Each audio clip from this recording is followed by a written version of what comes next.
बड़ी खबर इस वक्त आ रही है। युद्ध में रूस के Mi-28 का एक्शन हुआ है। हेलीकॉप्टर से रूस का हवाई हमला हुआ है। यूक्रेन के कई ठिकानों पर बमबारी की खबर है। यूक्रेन के सैनिक और हथियार खत्म हो गए हैं।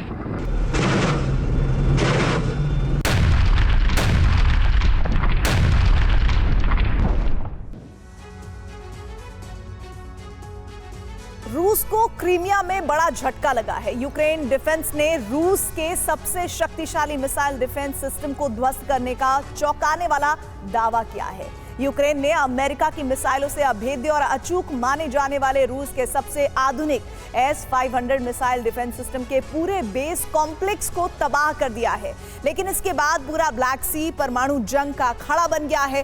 पुतिन ने जमीन पर परमाणु प्रलय लाने वाली सरमत मिसाइल और ब्लैक सी में परमाणु सुनामी उठाने की ताकत रखने वाली हथियार पोसाइडन को उतार दिया है।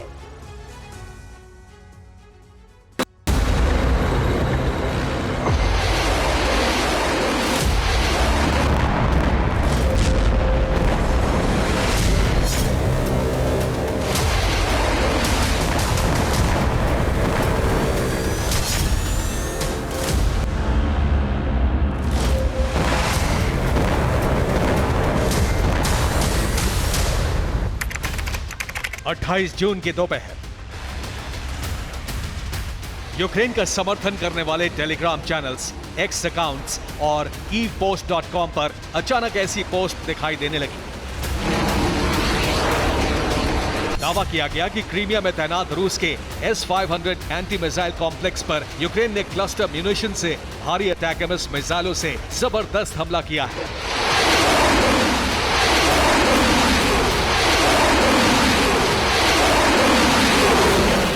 इस हमले ने रूसी सेना और राष्ट्रपति पुतिन को सबसे बड़ा झटका दे दिया, क्योंकि वो हो गया जिसकी किसी ने कल्पना तक नहीं की थी। रूस के जिस S-500 रक्षा कवच को अब तक अभेद्य समझा जाता था, उसे यूक्रेन ने अटैकम्स यानी आर्मी टैक्टिकल मिसाइल सिस्टम से भेद दिया।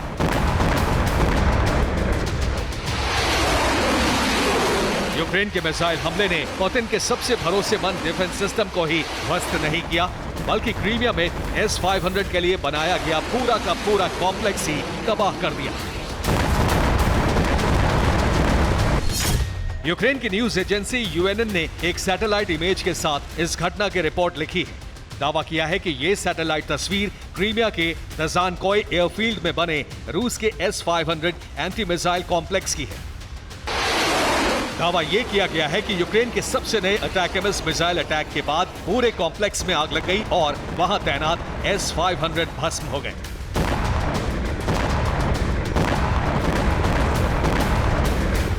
रूस के जिस मिसाइल डिफेंस सिस्टम को दुनिया का सबसे आधुनिक और सबसे शक्तिशाली समझा जाता था,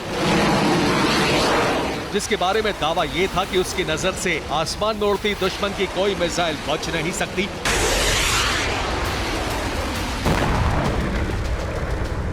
उस $600 मिलियन यानी करीब 5,000 करोड़ रुपए की लागत वाले सबसे शक्तिशाली S-500 मिसाइल डिफेंस सिस्टम को यूक्रेन के औसत समझे जाने वाले आर्मी टैक्टिकल मिसाइल सिस्टम ने कैसे तबाह कर दिया।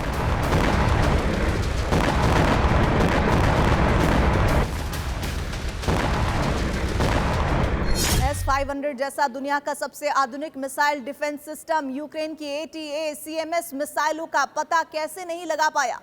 S-500 जैसा शक्तिशाली मिसाइल डिफेंस सिस्टम अपने ही कॉम्प्लेक्स में मिसाइल हमले से तबाह कैसे हो गया?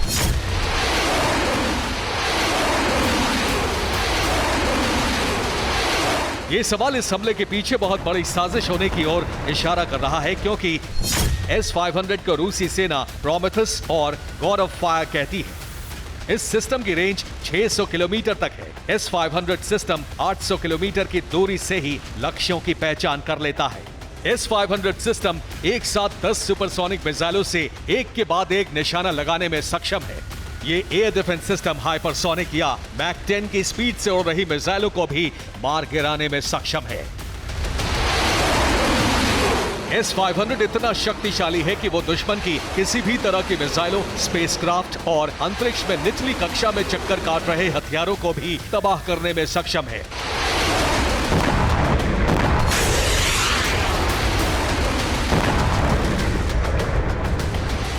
इसलिए क्रीमिया में S-500 के कॉम्प्लेक्स पर हुए हमले ने क्रेमलिन तक को इमरजेंसी अलर्ट कर दिया। पुतिन ने तुरंत बदला लेने का ऑर्डर दिया और पहली बार युद्ध में दुनिया की सबसे विनाशक मिसाइल सरमत उतार दी।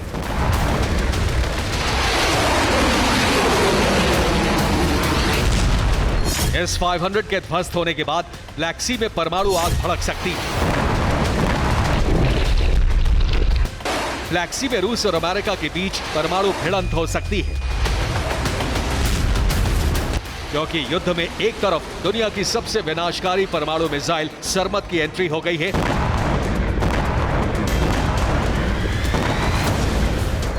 तो दूसरी तरफ रूस ने ब्लैक सी में परमाणु सुनामी पैदा करने वाले सबसे शक्तिशाली हथियार पोसाइडन को तैनात कर दिया है।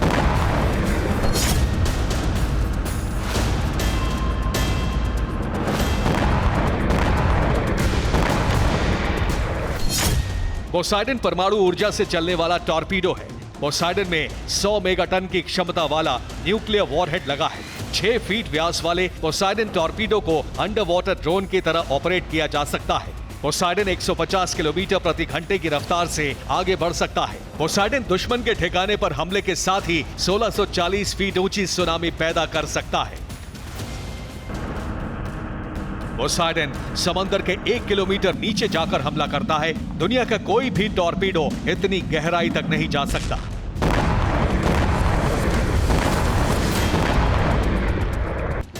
इसलिए जब पोसाइडन से एटमी धमाका होता है तो इतनी ऊंची रेडियो एक्टिव सुनामी आती है जो दुश्मन देश की जल्द समाधि बना सकती है।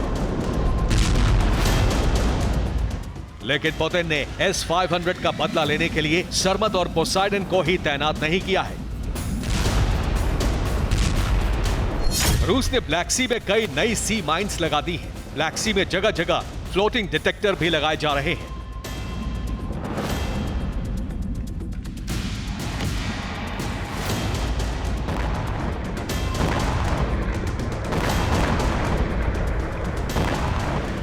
रूस ने ब्लैक सी में यह तैयारी यूक्रेन के सी बेबी और मागुरा ड्रोन के खिलाफ की है।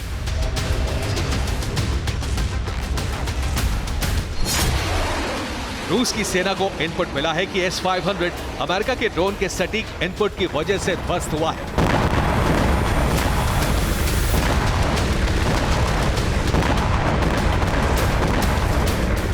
इसलिए अब रूस ने पूरे ब्लैक सी को नो फ्लाई जोन घोषित कर दिया है। Bureau report, TV9, Bharatvarsh.